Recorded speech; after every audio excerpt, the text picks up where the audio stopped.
Bonsoir. On continue notre étude, Orot Teshuvah. On est au chapitre 12, paragraphe 4, Dalet. Kol chet, afilu kal shebachataim, matbi'a bekerev adam sin'a le'ezu bria. Al-yedei Teshuvah, chozeret ahava le'ayir. Toute faute qu'on fait, même la plus légère des fautes, a un impact sur l'homme et développe en lui une haine contre une des créatures. Et après, grâce à la Teshuvah, réapparaît la Teshuvah dans sa personnalité et l'éclaire. C'est fondé sur le fait qu'un être normal est censé tout aimer. Le fondement de l'homme, c'est l'amour. L'amour et la Emouna. Ahava ve'Emouna. Dieu nous a créés avec une approche positive, vu qu'on est divin, notre âme est la continuité de la divinité, et vu que tout ce qui existe dans ce monde est aussi le dévoilement de la divinité, donc on se sent totalement adhérent à tout l'environ. C'est un organisme, donc une sensation de familiarité avec tout ce qui existe. Ça, c'est tant que tu vis de manière normale, tant que tu es connecté au divin. À partir du moment où tu fautes et que tu te déconnectes du divin, donc il y a moins de divin en toi, et donc il y a tendance à ne pas voir aussi le divin dans les autres créatures, et ça développe une certaine réticence, un certain écart, voire une haine envers une des créatures. Donc il faut savoir que la situation saine de l'homme est d'aimer. Et dès qu'il haït, qu'il sache qu'il est malade, tout simplement. Et cette maladie découle d'une faute. Maintenant, on va savoir quelle faute entraîne la haine envers quelle créature. Ça, ce sont les secrets divins. Donc, comme on ne sait pas, alors on se remet d'aplomb concernant tous les commandements divins. Chaque fois qu'on sent qu'on a en nous une certaine haine contre une créature quelconque, qu'on sache qu'on est dans Alma de Peruda, dans le monde de la division, dans le monde de l'unité.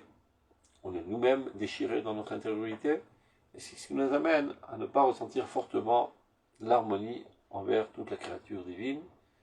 Et donc il faut faire Teshuvah pour être réinsufflé du souffle divin unificateur, parce que dans son origine il est tout un, et c'est comme ça qu'on retrouve notre amour. Comme le Rav explique par exemple dans Orot, Ahavat Israël mechayevet Ahavat kol ha'adam kulo. L'amour d'Israël implique l'amour de l'humanité entière. Parce qu'en fait, pourquoi nous aimons Israël? Parce que Israël est le peuple qui dévoile le divin de la manière la plus forte, la plus intensive. J'ai une question, s'il vous plaît. Oui. Et comment est-ce qu'on peut réagir envers le Hamas? On peut les aimer? C'est une très bonne question. Ça s'appelle Had Hitler. Chaque fois qu'on dit quelque chose, et qu'en est-il concernant Hitler? Le principe est le même, sauf que il ne faut pas être naïf, il ne faut pas croire que par des beaux discours, on puisse le ramener sur le bon chemin. Les arguments intelligibles ne caressent pas du tout leur cervelle, ils ont d'autres sortes d'arguments qui peuvent les convaincre, des arguments de 8 mm, de 15 mm, de 18 mm, ça dépend de quel obus on doit viser pour les détruire. Maintenant, le fait qu'on doive détruire certaines cellules qui ont du cancer, c'est pas par haine de ces cellules, mais c'est pour sauver l'organisme entier. Supposons que quelqu'un, nous, ait un bras malade, et qu'il y a le cancer qui se propage dans ce bras. Alors, le médecin dit, écoute, la seule manière d'empêcher que ceci se propage dans tout ton corps, il faut couper le bras. Donc, c'est pas pour autant qu'il va prendre une hache et avec plein de plaisir s'adonner à couper son bras. Il aurait bien voulu garder son bras, mais il n'y a pas le choix pour continuer à vivre. Il faut s'en débarrasser, grosse bise, et avec peut-être une petite larme, mais grand bonheur de continuer de vivre. Donc vous dites envers le Hamas, il y a environ 6 millions de Hamas dans ce monde. Parce qu'il y en a qui le disent franchement, et d'autres qui le cachent, et d'autres qui sont hypocrites. Les derniers recensements montrent bien qu'il y a sur 8 milliards d'habitants dans ce globe terrestre, 6 milliards d'antisémites. Donc il y en a qui participent de manière active, il y en a qui ferment les yeux, il y en a qui toutes sortes de niveaux, mais de manière générale, on ne nous aime pas tellement. C'est pas une raison, de notre part, d'être haineux envers eux. Car notre rôle est d'élever l'humanité. Comme dit Rabbi Yehuda Levi, nous sommes le cœur de la créature entière. De l'humanité, et pas seulement de l'humanité, de toute l'existence. Dans le rôle du cœur, ce n'est pas de haïr les membres, mais de faire vivre les membres. Je vais donner une métaphore pour que vous compreniez un peu mieux. Supposons que quelqu'un, je sais pas, il a un problème dans sa tête, et qu'il ait perdu le contrôle. Et voilà que son bras, sa main attrape un poignard, et s'apprête à poignarder le cœur. Que doit-il faire dans une telle situation? Saisir fortement la main, et la neutraliser à tout prix, quitte même à la couper s'il le faut. Ce n'est pas par haine de la main, c'est par l'amour du cœur. Et ce n'est pas seulement pour l'amour du cœur, c'est pour ce qu'est le rôle du cœur de donner vie à tout l'organisme. Et en fait, si je laisse cette main agir, non seulement elle va tuer le cœur, mais elle-même ne sera plus irriguée de sang et d'oxygène, donc elle disparaîtra. Donc tant qu'à faire, autant perdre une main que perdre tout le corps. Telles sont les guerres d'Israël. Nous ne luttons pas pour notre intérêt personnel, mais pour l'avenir de l'humanité. On voudrait bien les convaincre en donnant un cours de Mesilat Yesharim sur la place centrale de Gaza. Ils ne comprennent pas l'hébreu, pour le moins qu'on puisse dire. Ils ne comprennent rien d'ailleurs. Ils ne comprennent que le langage de la force. Donc pour l'instant, on n'a pas le choix que de les neutraliser. Mais c'est une faute de croire que dans leur essence même, ils sont mal. Ils ont subi un lavage de crâne depuis leur plus tendre enfance. C'est-à-dire si on va dans un hôpital à Gaza, une femme qui vient d'accoucher, et qu'on kidnappe son bébé, et qu'on le fait grandir à Jérusalem dans un Talmud Torah, il y a de très fortes chances que ça sorte un enfant gentil, bon et généreux. Ce n'est pas son âme qui est mauvaise. C'est vrai que c'est énervant, et surtout que nous, on est les victimes, donc on a du mal à réfléchir de manière objective, on est pris d'émotions, etc., et c'est compréhensible, mais il ne faut pas tomber dans le piège. Ce n'est que des conceptions. Les conceptions ne sont pas l'essence. Il y a juste un cas qui sort de l'ordinaire, Amalek. C'est-à-dire que le mal est tellement intégré dans sa conscience et dans ses gènes qu'on ne peut pas prendre un bistouri et faire une différence entre son essence et ses conceptions, tellement il est harmonique avec ses conceptions, donc on doit l'exterminer. Mais même sur cela, dit le Rambam, si un enfant d'Amalek viendrait chez le peuple d'Israël et dirait, voilà, je veux me convertir, on peut le recevoir.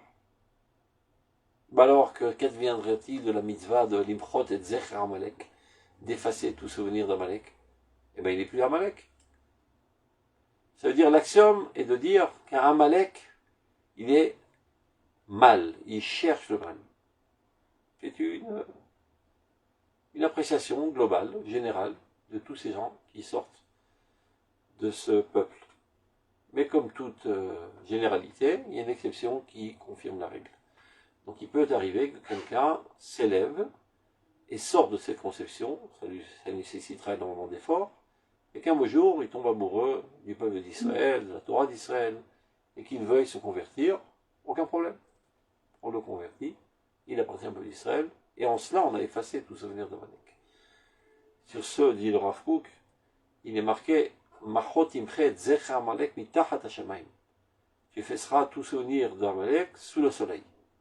En delà du soleil, il y a lieu d'exister. C'est-à-dire, dans ce monde, dans la conjecture actuelle, aucune possibilité de faire une scission délicate entre son essence et son comportement. Tellement il est imbriqué dans ses comportements et ses conceptions monstrueuses. Jusqu'à preuve du contraire. Il s'élève de cette ambiance. Top.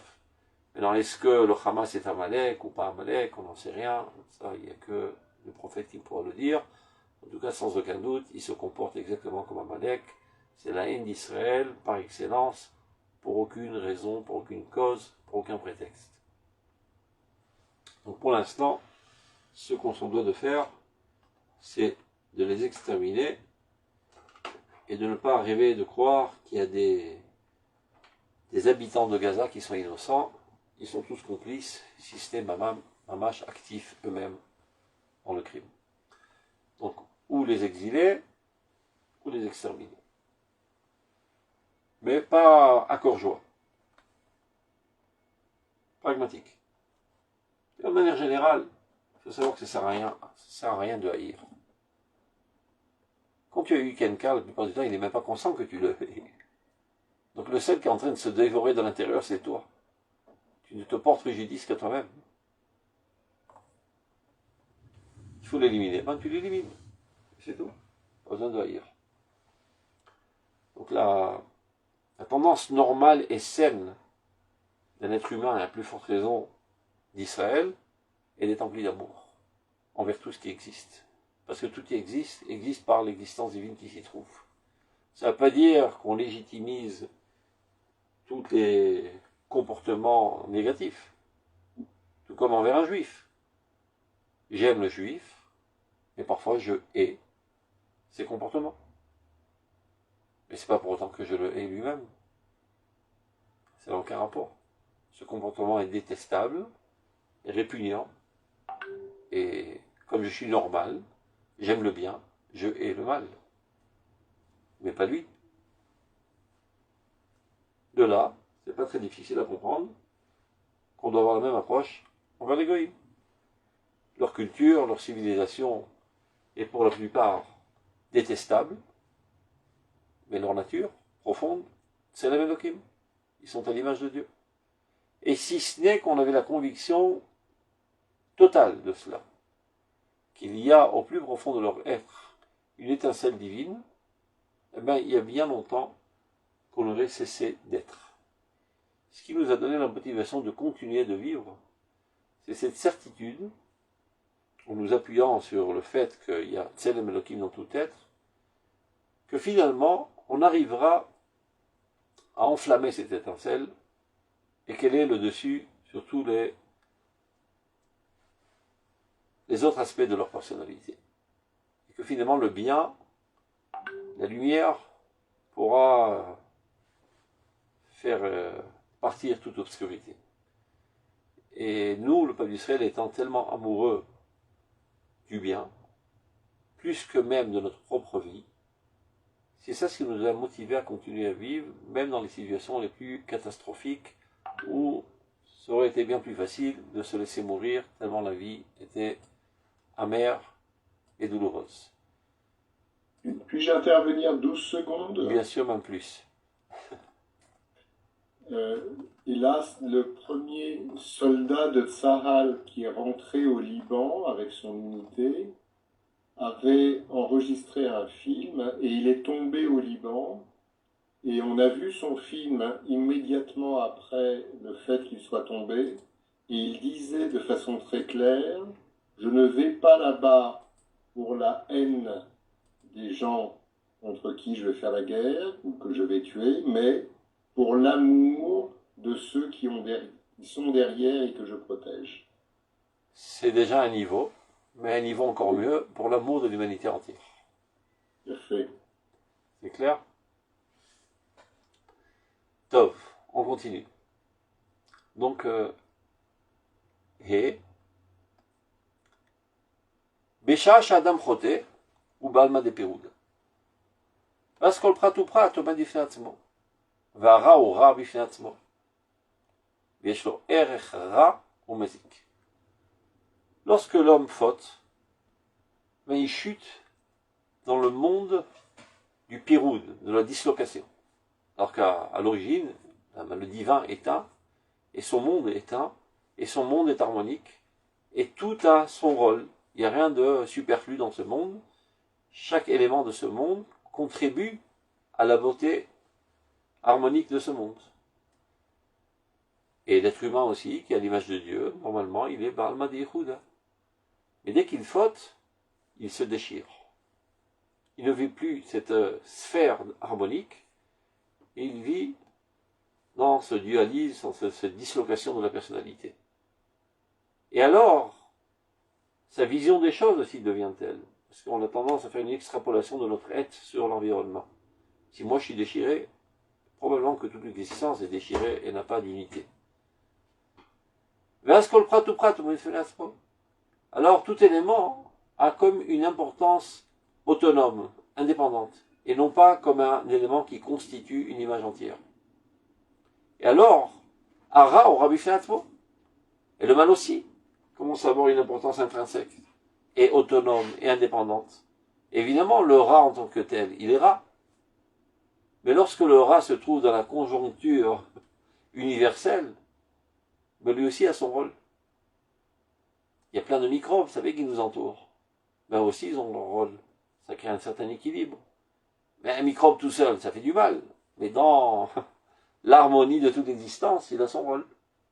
Donc même le mal, ce que nous on considère comme mal, qui nous fait mal, ou qui est mal absolu, peu importe, lui aussi a son rôle.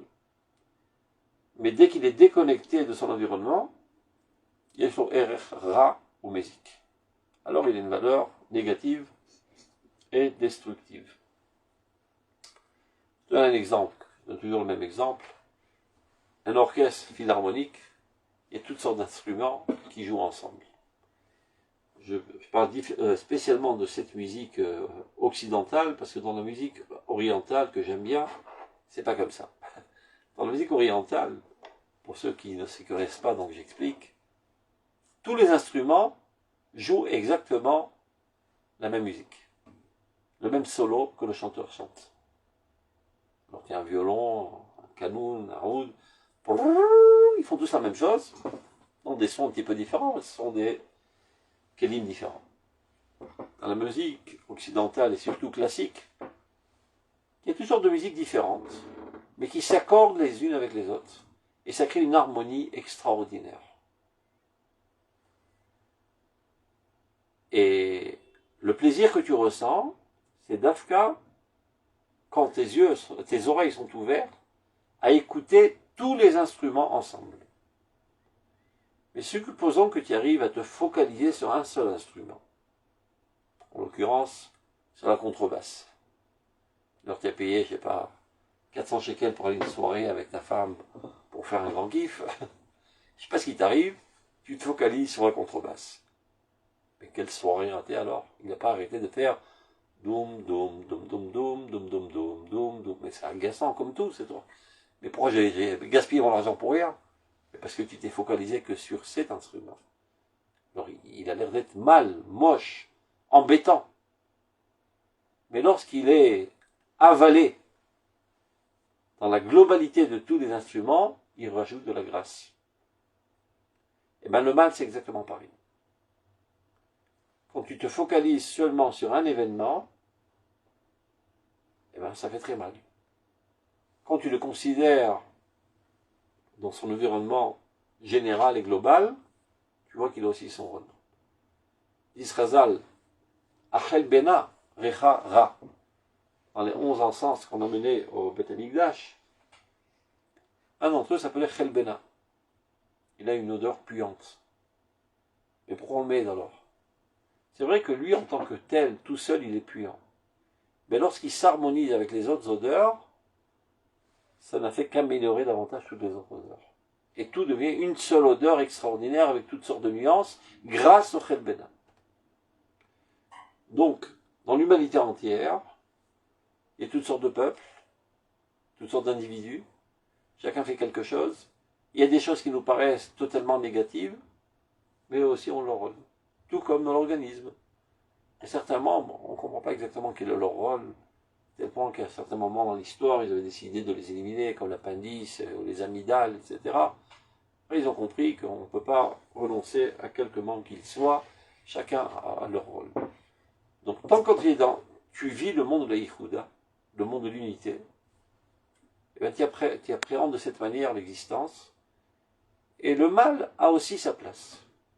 Ça ne veut pas dire que tu deviens, toi, un adepte et un chassid du mal, mais tu comprends qu'il a aussi son rôle dans la dose adéquate que Dieu fixe. Quand toi, tu es déchiré dans ton existence suite à la faute, alors tu as une vision focalisée sur chaque élément de l'existence. Alors tu regardes aussi le mal en tant que tel, et tu lui donnes une importance en tant que tel, et tu en es influencé et détruit par ce mal. Là, c'est Shlorecha Komosik. Dès que l'homme fait tchouva par amour, qui est la seule véritable teshuva en fait, parce que tchouva par crainte du châtiment, il n'y a pas de changement de personnalité. C'est-à-dire que tu restes la même canaille, la même crabune, qui aime le mal et qui déteste le bien, mais qui n'a pas de choix, te soumet à l'autorité divine de peur de te ramasser une raclée. Donc tu es la même canaille. C'est pas une véritable tchouva. C'est mieux qu'on rien, comme on dit. Mais c'est pas une véritable tchouva. La seule et unique véritable tchouva, c'est tchouva me'ava, par amour, c'est-à-dire par identification profonde avec l'idéal divin. C'est un changement conceptuel. Tchouva me'ava, lorsque l'homme s'élève à cette tchouva, miyad mitzotzet salav oravaya shel ramadi Yehuda. De suite, scintille en lui la lumière de l'existence du monde uni, qui provient de Dieu. Car la teshuva a précédé le monde. Dès que le monde a été créé, bara, c'est coupé. C'est des déchirures. Il y a énormément de choses qui découlent de l'unité divine. Mais la teshuva, elle était avant la découpure, avant la dislocation. Donc dès que tu touches à la teshuva, cette lumière unificatrice première qui provient du divin qui est un, te pénètre et te remet dans cette atmosphère, dans cette approche unificatrice. Et alors, tu sais regarder les choses dans leur véritable dimension, dans leur proportion, dans leur véritable perspective, etc., etc. Et tu comprends comment chaque événement a sa place dans ce monde et contribue à l'avancement du bien dans le monde. Si douloureux qu'il puisse être, il faut savoir que tous les événements, tout ce qui bouge dans ce monde, contribue à ce qui s'appelle à l'avancement de Orosh al-Mashiach, à la lumière messianique, qui a commencé depuis la nuit des temps, lorsque Dieu a dit Yehi Or, que la lumière soit, et il y a marqué la lumière fut, ce qui est une erreur de style, on aurait dû dire, il en fut ainsi. Donc Chazal remarque ça de suite, ils disent donc a priori il ne s'agit pas de la même lumière. Et une lumière première, elle était trop forte, donc Dieu a réduit l'intensité de cette lumière, et petit à petit, il hausse le volume. C'est-à-dire que le bien divin apparaît petit à petit. L'humanité, l'existence entière s'améliore petit à petit. Comment ceci se fait?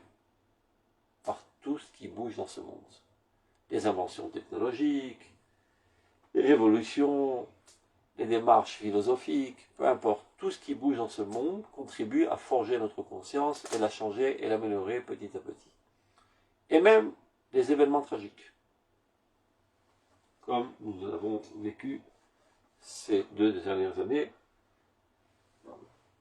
avec cette guerre qui a commencé par ce comportement brutal et monstrueux des Gazaouis, et ben ça a amené une prise de conscience, de renforcement national, d'unité nationale, de plus de détermination de notre vocation, avec évidemment des frottements, parce que c'est tout à fait naturel qu'il y ait des marlocotes, des divergences d'opinion, mais tout compte fait, les choses progressent.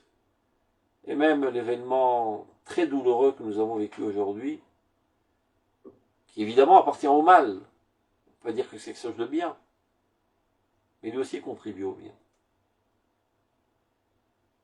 La société israélienne, dans toute sa globalité aujourd'hui, est convaincue qu'on ne pourra pas continuer tant que le Hamas continue d'exister. Il faut exterminer le Hamas. Et si demain l'ordre est donné d'exterminer le Hamas, ou bien d'exiler tous les habitants de Gaza, il n'y aura pas de manifestation dans les rues d'Israël contre ce processus. Ce qui n'avait aucune chance de réussir il y a 2 ans de cela, ou même il y a 1 an, ou même il y a quelques jours. Ce qu'on a vécu aujourd'hui avec la cruauté d'assassiner une maman avec ses enfants, etc.,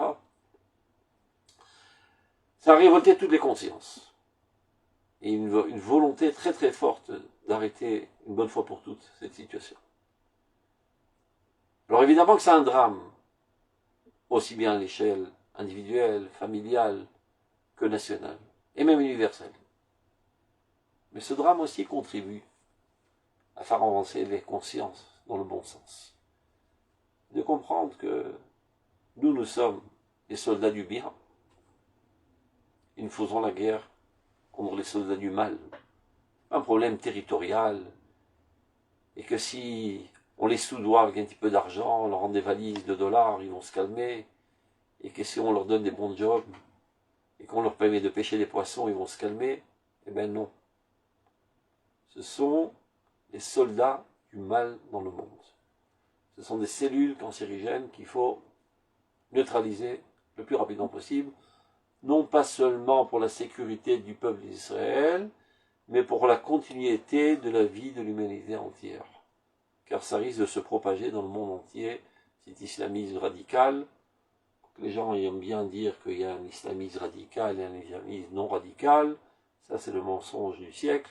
Il y a tout simplement un islamisme. Des fois, ils le disent, des fois, ils n'osent pas le dire. Mais c'est ça l'islamisme. Au Bekishur Aklali, et quand tu te lis à tout, quand tu comprends tout dans son contexte global, Enshum Raklal, il s'avère qu'il n'y a pas de mal du tout.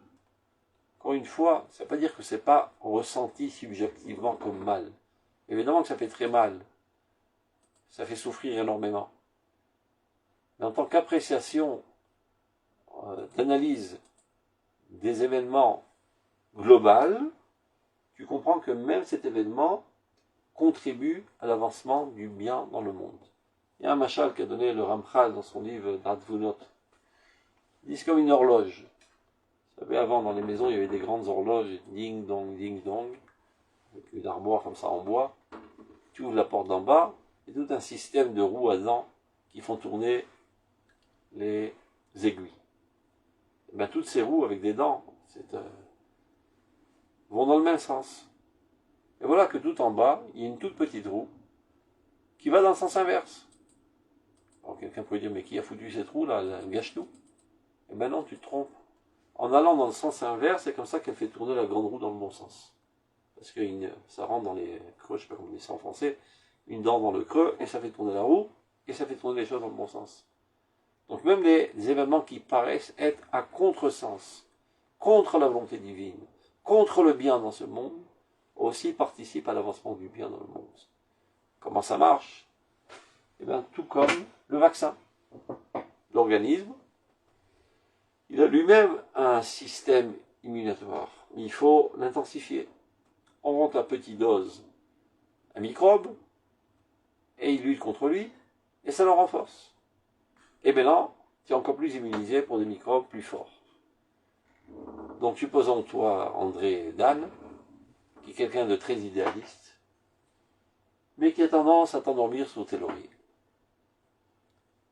Et il y a quelqu'un qui casse les pieds, tu ne réagis pas. Il casse les pieds davantage, tu ne réagis pas encore. Il te casse énormément les pieds. Il t'exaspère tellement il est mal. Tout d'un coup, tu t'habilles de ton habit de Superman, et tu vas à la guerre, et tu l'écrabouilles. Qui t'a stimulé à te comporter de manière si héroïque? Ben c'est lui. Grâce à lui. Lui, il ira au diable, évidemment. Mais c'est lui qui a déclenché ce processus. Donc tu vois bien comment la petite roue qui va à contresens a fait tourner dans le bon sens la grande roue que tu es, dans le bon sens. Donc tout contribue vers le bien. C'est ça ce qu'il explique. En shum ra klal. Une douleur subjective qui fait très mal. On ne doit pas être impassible, et c'est pas parce qu'on comprend les grands processus de la démarche de l'histoire qu'on doit se dire non, c'est pas grave, aussi il contribue. Bon, il a perdu sa femme et ses gosses, c'est pas la fin du monde. Si, c'est la fin du monde, et tu dois avoir en empathie profonde et ressentir la douleur qu'il ressent très profondément au niveau du regesh, et ça c'est une expression saine et naturelle, tout en comprenant la démarche divine qui est en train de se jouer à travers ces événements douloureux. Alors tu ne rentres pas en désespoir et en pessimisme.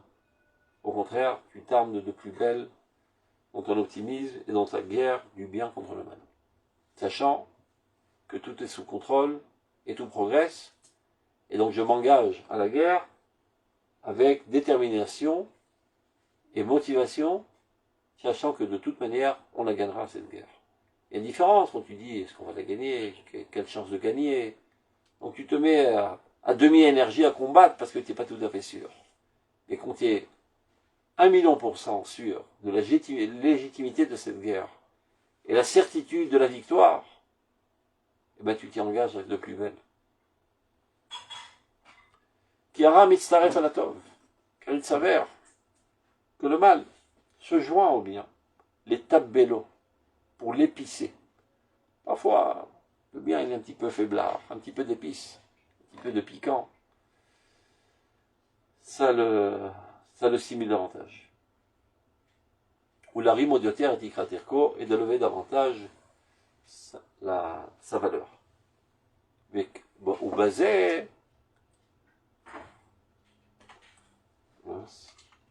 basé, voilà. Naasi masdonot isruyot mamash. C'est comme ça que les péchés se transforment en mérite. C'est-à-dire ce qu'on a expliqué de manière globale, universelle, nationale, etc. C'est aussi vrai à l'échelle individuelle. Il est interdit de pécher, évidemment. Mais une fois que j'ai péché, est-ce que c'est la fin du monde? Non, je dois faire tchouva. Ouais, mais j'ai une tâche. Non. Non seulement il n'y a pas de tâche. Si tu ferais une tchouva, le péché lui-même contribuera à l'avancement de ton amour du bien. Israël, l'homme ne peut véritablement comprendre la Torah que s'il a fauté. Ça veut dire, supposons que tu as un amour du bien à 100 degrés Celsius, et une haine du mal à 50 degrés Celsius. Une fois que tu as fauté, et que tu t'es embrouillé dans la faute, que tu as chuté, et que tu as eu des remords, et que tu arrives à une déception profonde de ta personnalité, de tes comportements vils, jusqu'à en arriver parfois à une haine de ton moi. Alors tu comprends combien que le mal est mal. Combien que le mal est destructif. Et quand tu fais tes chouvas, maintenant tu deviens encore plus amoureux du bien, et encore plus haineux du mal. Donc maintenant tu as 1000 degrés Celsius d'amour du mal, et 5 millions Celsius, le contraire, d'amour du bien, et 5 millions Celsius de haine du mal, grâce au fait que tu as fauté. Bon alors si c'est comme ça, fautons. Pas besoin de prendre l'initiative de fauter, ça vient déjà assez tout seul. Tous les jours on trébuche, et tous les jours on se relève. Donc pas besoin, les hommes, de prendre l'initiative de fauter pour en sentir plus grandi. Il ne faut pas fauter. Et même quand tu as fauté, on se donne note d'un frime esruyot. C'est clair? Attends, on répond un peu. Très clair. Vav. En לשער את הנחיצות של התשובה המעשית. Incommensurable est la tchouva au niveau de l'action. On pourrait dire nachutz, c'est très nécessaire. Les nachutz, la nécessité. On a tellement parlé que la tchouva, l'essentiel, c'est le changement de conception, etc., etc. On pourrait comprendre de cela que le changement au niveau de l'action n'est pas tellement important. L'essentiel, c'est le changement de conception. Et comme ça, on est des bons chrétiens. Eh ben non. Toute conception qui finalement ne s'exprime pas en action, ça prouve la faiblesse de cette conception. C'est comme si je te dis, est-ce que tu crois en cette société? Oh ouais, tu crois énormément. Et tu es prêt à acheter des actions? Non. On a compris, tu y crois pas. Si tu n'es pas prêt à mettre le fric, ça veut dire que tu n'y crois pas véritablement. Tu n'as pas confiance à la solidité, au sérieux de cette entreprise, de cette société. Tu crois à cet idéal? Ouais, je peux te donner une conférence entière dessus. Et tu es prêt de t'enrôler à la guerre, au risque d'y laisser ta peau, pour réaliser cet idéal? Non, j'ai d'autres choses à faire. Et justement, j'étais invité à une bar mitzvah en France, je dois partir. Tu es une canaille, tout simplement. Arrête ta frime. Je n'y crois pas. Donc, comprendre et disserter et faire des discours sur la valeur intrinsèque du bien, et finalement, sur le champ de l'action, tu ne fais pas le bien, et tu sombres constamment dans le mal, dans des ravérotes. Ça prouve que ce sont des paroles en l'air, toute cette histoire. Donc, en les sha'er, on ne peut véritablement évaluer, tellement c'est grand. Et ta nechitut, c'est la tchouva ma'asit. La nécessité de la tchouva au niveau de l'action. Betikun ma'asim. Préparer les actions. Alpi à Torah va yoshar gamour. Selon la Torah, selon la droiture absolue. L'inyan kol ha'ma'alot ha'elionot shel aliyat ha'neshama shel haklal ve'aprat, afin d'arriver au niveau les plus hauts de l'âme, de l'individu et de la collectivité. Ça veut dire, c'est pas en écoutant seulement des beaux discours et des shiurim sur Orot HaTeshuvah, qui est très important évidemment, mais pas seulement comme cela qu'on va faire avancer les choses. Il faut aussi, finalement, réparer nos comportements, nos vertus, etc. התמצית המעשית עובקת היא בנקודתה האחת היותר קטנה המונים של אידיאלים והגיונים רחבים. Le concentrer au niveau de l'action. Embrasse de ses mains, même l'action la plus microscopique, le détail le plus petit de l'halakha, d'innombrables idéaux et de conception large. Amarchirim ota borlam vachim, qui en fait, ce sont eux, ces idéaux, qui engendrent cette action. Qu'est-ce qu'il veut dire par là? Qu'est-ce qui vaut mieux? Écouter 1 million de conférences enthousiasmantes en émouna, ou appliquer de manière la plus minutieuse la plus petite halakha dans ses détails. Mais il s'avère que la deuxième option est la plus vraie. Dieu a réussi, je ne sais pas comment il a fait, à intégrer dans ses comportements toutes les lumières les plus grandioses. L'exemple que je donne toujours, ceux qui vont dans l'espace, ils mangent ni du poulet rôti, ni des steaks, et ni des fruits. Ils avalent des capsules.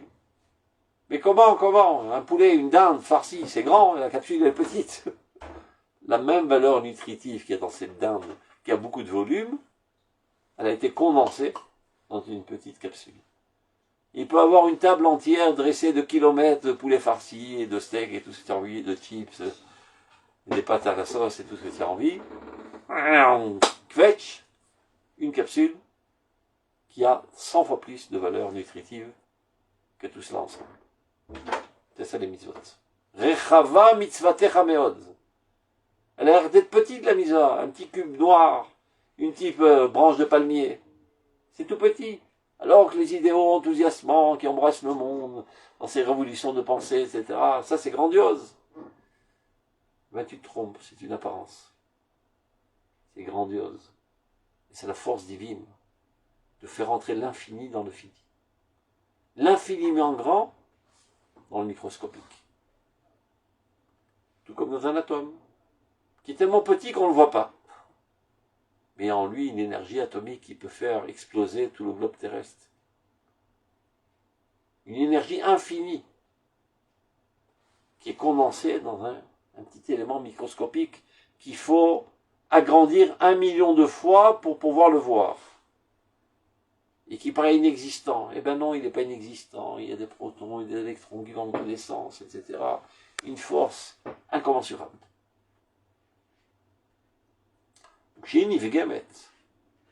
Et si tu portes atteinte à ce comportement précis de l'halakha, dans toute la puissance de tous les idéaux disparaissent.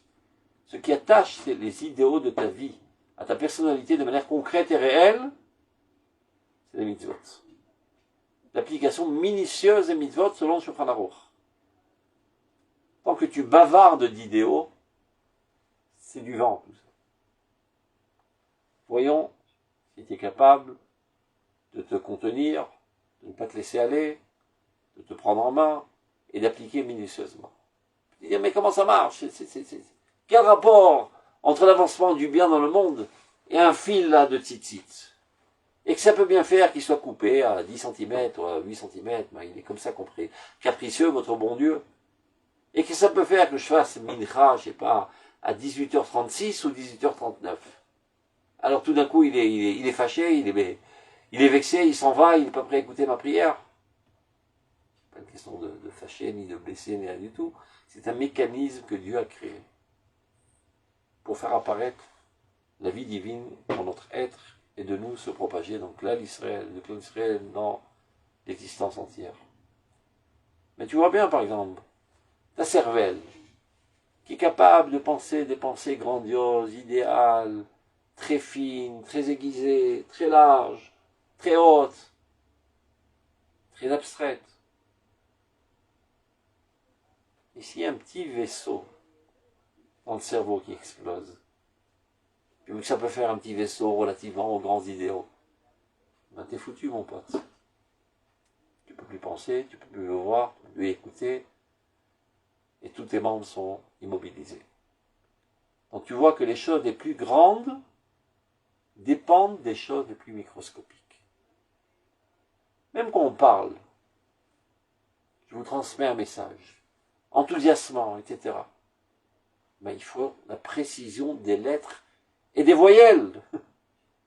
Et si je ne mets pas exactement la lettre adéquate et la voyelle adéquate, vous ne pouvez pas percevoir mon message. Donc vous voyez que les choses les plus grandioses et les plus abstraites, finalement, dépendent de la précision technique, pratique, concrète. Comment ça marche? Miracle. Mafli la asotz. C'est une merveille. Er kosher ruchani begashmi. Comment Dieu a fait en sorte que le spirituel est profondément attaché au matériel et que l'un sans l'autre, ça ne peut pas fonctionner. Ton corps, il est vivifié constamment par l'âme divine, par l'existence divine qui est en toi. Et Dieu, il a des menottes. Il n'est pas capable d'apparaître en toi si tu ne manges pas, si tu ne bois pas, si tu ne respires pas. Mais quel rapport y a-t-il entre la vie divine et ce comportement bizarre de sortir du carbone 14, d'avaler de l'oxygène tout le temps? C'est comme ça que Dieu a conçu son monde.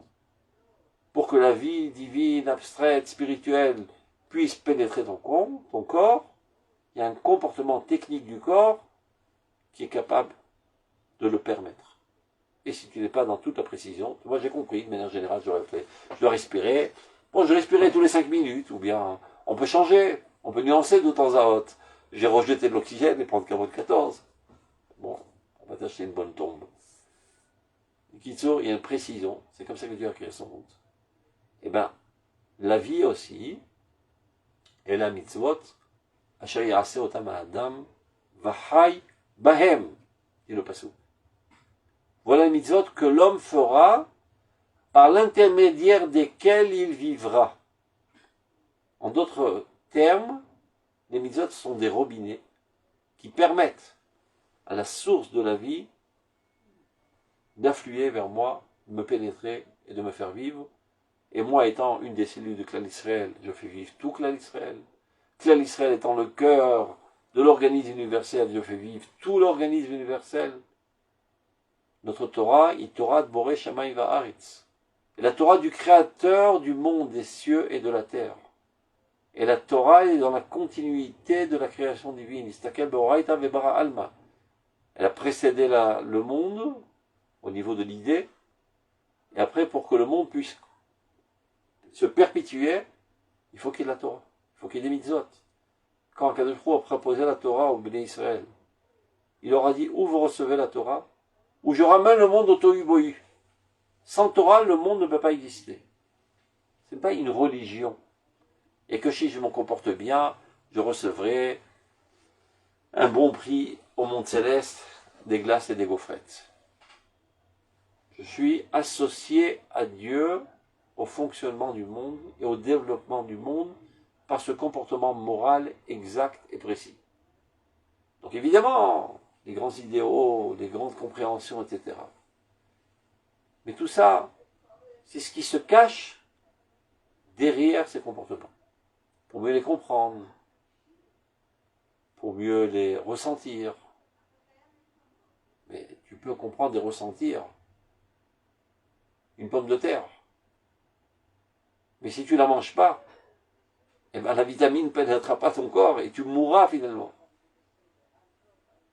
Et même si tu ne la comprends pas, le fait même de l'avaler, eh ben ça te rajoute de l'énergie.